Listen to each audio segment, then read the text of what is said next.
அனைவருக்கும் வணக்கம். கும்பராசிக்காரர்களுக்கு அக்டோபர் 8ஆம் தேதி வரை நடக்க இருப்பதை காட்டிலும் மிகவும் வலுவாக அக்டோபர் 8ஆம் தேதிக்கு பிறகு உச்சம் பெறக்கூடிய குருவின் அமைப்பால் நடக்கப் போவதை யாராலும் தடுக்க முடியாது என்று சொல்லக்கூடிய வகையில் கும்பராசிக்காரர்களுக்கு எந்தெந்த நிகழ்வுகள் அமையப் போகின்றன என்பதை ஆராய்ந்து பார்க்கும்போது உறுதியாகவே கும்பராசிக்காரர்களுக்கு நீங்கள் நினைப்பதை காட்டிலும் பல அதிரடியான மாற்றத்தை குரு பகவான் உச்சம் பெறக்கூடிய வேளையில் ஏற்படுத்தி கொடுக்க போகிறார். குரு பகவான் தற்போது பூர்வ புண்ணிய ஸ்தானம் என்று சொல்லக்கூடிய 5ஆம் இடத்தில் வலுவாக வீற்றிருக்கக்கூடிய வேளையில் அங்கிருந்து அதிசார பயிற்சியாக உச்சம் பெறுகிறாருங்க. ருணரோக சத்ருஸ்தானம் என்று சொல்லக்கூடிய 6ஆம் இடத்தில் பொதுவாகவே குரு பகவான் உச்சம் பெறும் தருணம் என்பது நீங்கள் நினைப்பதை காட்டிலும் அதிரடியான வளர்ச்சியையும் முன்னேற்றத்தையும் அள்ளி கொடுக்கக்கூடிய சிறப்பான வேளையாக அமைகிறது. ஏனென்றால் கும்பராசிக்காரர்களுக்கு ராசியின் அதிபதியான சனிக்கு சமகிரகமாகவும் நட்பு கிரகமாகவும் இருக்கிறார். அவர் இந்த வேளையில் உச்சம் பெறும் தருணம் என்பது நினைப்பதை காட்டிலும்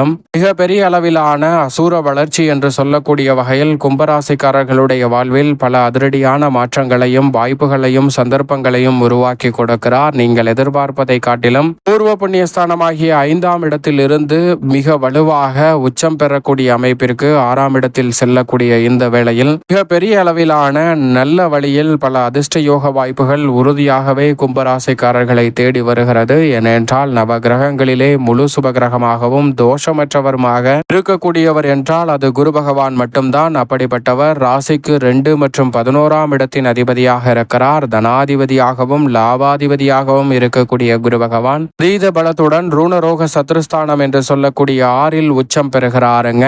5ஆம் இடத்தில் தான் இந்த வேளையில் வலம் வருகிறார். 2026 தான் முழுமையாக 6இல் உச்சம் பெற போகிறார். எனவே அதற்கு முன்னதாக இருக்கக்கூடிய இந்த வேளை என்பது அதிர்ஷ்ட யோக வாய்ப்புகளை அள்ளி கொடுக்கக்கூடிய அற்புதமான தருணமாக பார்க்கப்படுகிறது. பல்வேறு வகையான திடீர் அதிர்ஷ்ட யோக வாய்ப்புகள் உருவாகுவதோடு மட்டுமல்லாது நீங்கள் நினைப்பதை காட்டிலும் உச்சம் பெறும் குருவின் அமைப்பால் மிக சிறப்பான வளர்ச்சியை நிச்சயமாக கும்பராசிக்காரர்கள் சந்திக்கக்கூடிய வகையில் பல்வேறு வகையான நெருக்கடிகள், சிரமங்கள், சிக்கல்கள் இந்த தருணத்தில் முற்றிலுமாக தகர்த்தெறியப்படுவதோடு முன்னேற்றத்திற்கு வழிவகை செய்யக்கூடிய வகையில் நல்ல சிறப்பான வாய்ப்புகளும் சந்தர்ப்பங்களும் இந்த வேளையில் எளிதில் கைகூடும். நீண்ட நாட்கள் முயற்சி செய்து வெற்றியடையாத பல காரியங்களும் வெற்றிகரமாக அமையும். அது மட்டுமல்லாது கும்பராசிக்காரர்களுக்கு சமகிரகமாக இருப்பதோடு மட்டுமல்லாது குருவை எந்த ஒரு கிரகமும் பகை கிரகமாக பார்ப்பதில்லை. நவ கிரகங்களுமே குருவை சமகிரகமாகவோ அல்லது நட்பு கிரகமாகவோ மட்டும்தான் பார்க்கின்றன. எனவேதான் குரு பகவான் நவ கிரகங்களில் மிக முக்கியமானவராக இருக்கிறார். குரு பகவானினுடைய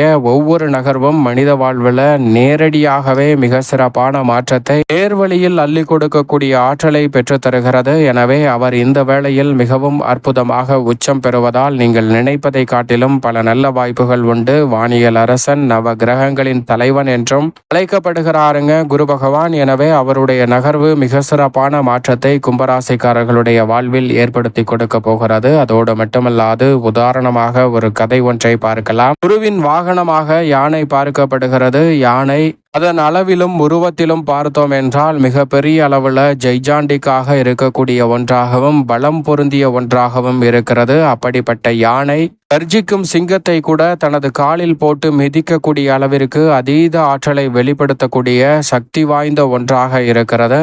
சிங்கம் யானையை வேட்டையாட வேண்டும் என்றால் மிக பெரிய அளவில் இருக்கக்கூடிய யானைகளை உறுதியாக வேட்டையாட முடியாது. அளவில் சிறிதாக இருக்கக்கூடிய யானை குட்டிகளை மட்டும்தான் சிங்கத்தால் வேட்டையாட முடியும். யானையை வேட்டையாடுவது என்பது சிங்கத்தால் கூட நடக்காத ஒன்றாக இருக்கிறது. அப்படிப்பட்ட பலம் வாய்ந்த யானைகளை நாம் விலங்குகளை பார்க்கக்கூடிய இடத்தில் கோவில் போன்ற இடங்களில் பார்க்கும்போது அவ்வளவு பெரிய ஜெய்ஜாண்டிக்கான உருவம் கொண்ட யானையை ஒரு சிறிய சங்கிலியால் கட்டி வைத்திருப்பார்கள். யானையின் உருவத்திற்கும் பலத்திற்கும் அந்த சங்கிலி என்பது ஒரு பொருட்டே கிடையாது. அப்படி இருக்கக்கூடிய சூழலில் அந்த யானை அந்த சங்கிலியை அறுக்கக்கூட முயற்சி செய்யாது. அதனால்தான் அந்த யானையை அந்த சங்கிலியில் கட்டி போட்டிருக்கிறார்கள். ஏனென்றால் யானையின் ஆழ்மனதில் அந்த சங்கிலியை அறுக்க முடியாது என்ற எண்ணமானது வேரூன்றி இருக்கும். அதனால்தான் அதை அறுக்கக்கூட முயற்சி செய்யாது.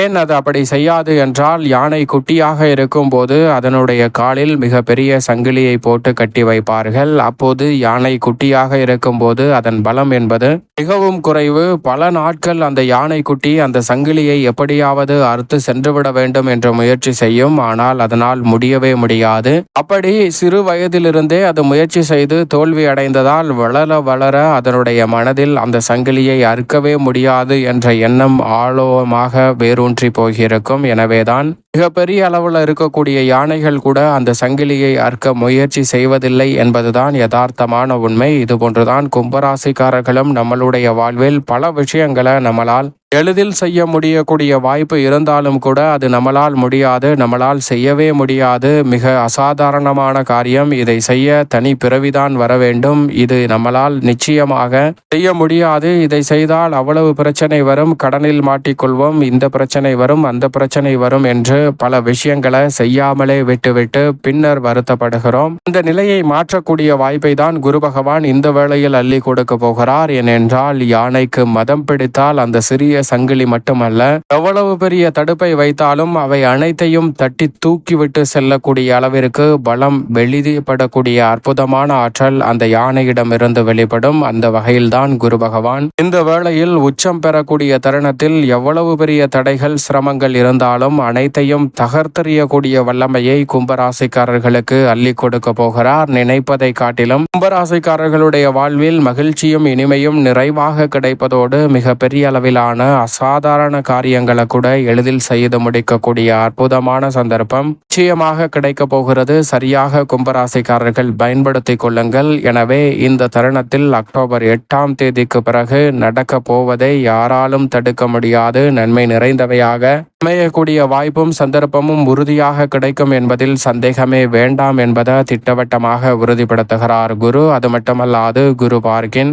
கோடி நன்மை என்று சொல்லக்கூடிய வகையில் குருவின் சுப பார்வை 2, 10 மற்றும் 12 ஆகிய இடங்களில் பதிகிறது. குருவின் பார்வை தனஸ்தானத்தில் பதிவதால் கொடுக்கல் வாங்கலில் ஏற்பட்ட சிக்கல்கள் விலகும். இந்த தருணத்தில் பண வரவை உயர்த்தி கொள்ளக்கூடிய வகையில் நல்ல வாய்ப்புகளும் சந்தர்ப்பங்களும் நிச்சயமாக கும்பராசிக்காரர்களுக்கு உறுதியாக கைகூடும். நினைப்பதை காட்டிலும் இந்த தருணத்தில் விரயஸ்தானமாகிய 12ஐயும் பார்ப்பதால் குடும்பத்தில் பல்வேறு வகையான வீண் விரயங்கள் கட்டுக்குள் வரும். சுப விரயம் அதிகரிக்கும். நினைப்பதை காட்டிலும் குடும்ப உறவுகளுக்கிடையே இருக்கக்கூடிய மனஸ்தாபம் விலகும். புதிதாக நிலம், வீடு, வாகனம் வாங்கக்கூடிய முயற்சியில் வெற்றி கிட்டும். நீங்கள் நினைப்பதை காட்டிலும் நினைத்ததை விட சிறப்பாக செய்து முடிக்கக்கூடிய அளவிற்கு மிக சிறப்பான ஆற்றலை வெளிப்படுத்தக்கூடிய அற்புதமான வேலையாகவும் அமைய போகிறது. சரியாக பயன்படுத்திக் கொள்ளுங்கள். சுப விரயங்களாக திருமணம், புத்திரபாகியம் உள்ளிட்ட பல நன்மை நிறைந்த வாய்ப்புகள் இந்த வேளையில் உறுதியாகவே உங்களை தேடி வருகிறது. 7.5 சனியாக இருந்தாலும் தசாபுத்திகள் வலுவாக இருப்பின் புதிய அசையா சொத்துக்கள் வாங்கக்கூடிய முதன்மையான யோக வாய்ப்பு கும்பராசிக்காரர்களுக்கு உறுதியாக கிடைக்கிறது. தொழில் ஸ்தானத்தையும் குரு பகவான் பார்ப்பதால் இந்த வேளையில் உறுதியாகவே தொழில் ரீதியாக அதிரடியான வளர்ச்சியையும் முன்னேற்றத்தையும் இந்த வேளையில் சந்திக்கக்கூடிய நல்ல சந்தர்ப்பம் கும்பராசிக்காரர்களாகிய உங்களை தேடி வருகிறது. நீங்கள் நினைப்பதை காட்டிலும் உத்தியோகம், தொழில் ரீதியாக மிக சிறப்பான வளர்ச்சியையும் முன்னேற்றத்தையும் இந்த வேளையில் சந்திக்கக்கூடிய அற்புதமான சந்தர்ப்பம் உறுதியாகவே கிடைக்கிறது. ஆபத்தை உயர்த்தக்கூடிய வகையில் பல நுட்பங்களையும் நுணுக்கங்களையும் தொழில் ரீதியாக செயல்படுத்தக்கூடிய சந்தர்ப்பம் உண்டு. நியாயமற்ற போட்டிகள் விலகும். கடுமையான சூழ்நிலையில் நல்ல ஒரு மாற்றம் கிடைக்கும். யதார்த்தமான சூழலும் சந்தை நிலவரம் சாதகமாக அமையக்கூடிய சந்தர்ப்பமும் உண்டு. மத்திய மாநில அரசின் சலுகைகள், நிதி நிறுவனங்களின் ஒத்துழைப்பு போன்றவை சாதகமாக கும்பராசிக்காரர்களுக்கு உறுதியாகவே கைகூட போகிறது. நீங்கள் நினைப்பதை காட்டிலும் மிக பெரிய அளவிலான நல்ல வாய்ப்புகளும் சந்தர்ப்பங்களும் எளிதில் கைகூடக்கூடிய சிறப்பான தருணமாகவும் கும்பராசிக்காரர்களுக்கு நிச்சயம் அமைகிறது. குரு பகவான் ஒருவர்தான் தனது ஆற்றலை அனைத்து வகையான பணிகளிலும் அற்புதமாக செலுத்துகிறார். எனவே கலைத்துறையில் நல்ல வாய்ப்புகள் கிடைக்கும். அரசியல் சார்ந்த பணிகளில் எதிர்பார்க்கக்கூடிய முன்னேற்றமும் வளர்ச்சிக்கான சிறப்பான வேலையும் இந்த தருணத்தில் அற்புதமாக கைகூட போகிறது. கலைத்துறை மற்றும் அரசியல் துறையில் உச்சபட்ச வளர்ச்சி உண்டு. எதிரிகளும் நண்பர்களாக மாறக்கூடிய சந்தர்ப்பம் வலுவாக கிடைக்கும். மாணவர்களின் கல்வியில் சிறப்பான முன்னேற்றம் கிடைப்பதோடு சிறப்பான எதிர்காலத்தை உருவாக்கி கொள்ளக்கூடிய சந்தர்ப்பமும் நிறைவாக கிடைக்கிறது. அதோடு மட்டுமல்ல தள்ளாது. இந்த வேளையில் விவசாயம் சார்ந்த பணிகளில் நிறைவு காணக்கூடிய வகையில் விளைச்சலும் வருமானமும் அதிகரிக்கும். நீங்கள் நினைப்பதை காட்டிலும் தசாபுத்திகள் வலுவாக இருப்பின் புதிய விளைநிலம் வாங்கக்கூடிய யோகம் கும்பராசிக்காரர்களுக்கு உண்டு. பெண்மணிகளின் நலனை பேணி காக்கக்கூடிய மிக முக்கியமான கிரகமாக இருக்கிறாருங்க குரு பகவான். அவர் மிக வலுவாக உச்சம் பெறுவதால் பெண்மணிகள் மனநிறைவு பெறக்கூடிய வகையில் அனைத்து காரியங்களையும் கச்சிதமாக செய்து முடிக்க முடியும். கவலையின்றி மனநிறைவுடனும் மகிழ்ச்சியுடனும் பல பணிகளை செய்வதோடு திடீர் அதிர்ஷ்ட யோக வாய்ப்புகள் நிறைவாக கிடைக்கும். உடல்நல ஆரோக்கிய தொல்லைகள், சங்கிலி தொடர்போல் நீண்டு கொண்டிருக்கக்கூடிய கடன் சார்ந்த தொல்லைகள் போன்றவற்றை தவிர்த்து பெண்மணிகள் இந்த வேளையில் நிறைந்த முன்னேற்றத்தை உறுதியாகவே கும்பராசிக்கார பெண்மணிகள் சந்திக்கக்கூடிய நல்ல சந்தர்ப்பம் நிச்சயம் உண்டு. மேலும் இந்த தருணத்தை சாதகமாக மாற்றிக்கொள்ள உறுதியாகவே கும்பராசிக்காரர்கள் இந்த வேளையில் குருவின் தினமாக இருக்கக்கூடிய வியாழக்கிழமை விரதம் இருந்து அருகாமையில் உள்ள வராகி அம்மன் ஆலயம் சென்று தொடர்ந்து 9 வாரம் தீபம் ஏற்றி வழிபாடு செய்யுங்கள். மிக சிறப்பான வளர்ச்சியும் முன்னேற்ற வாய்ப்பும் நீங்கள் எதிர்பார்ப்பதை காட்டிலும் அற்புதமாக கைகூடும் என்பதில் சந்தேகமே வேண்டாம்.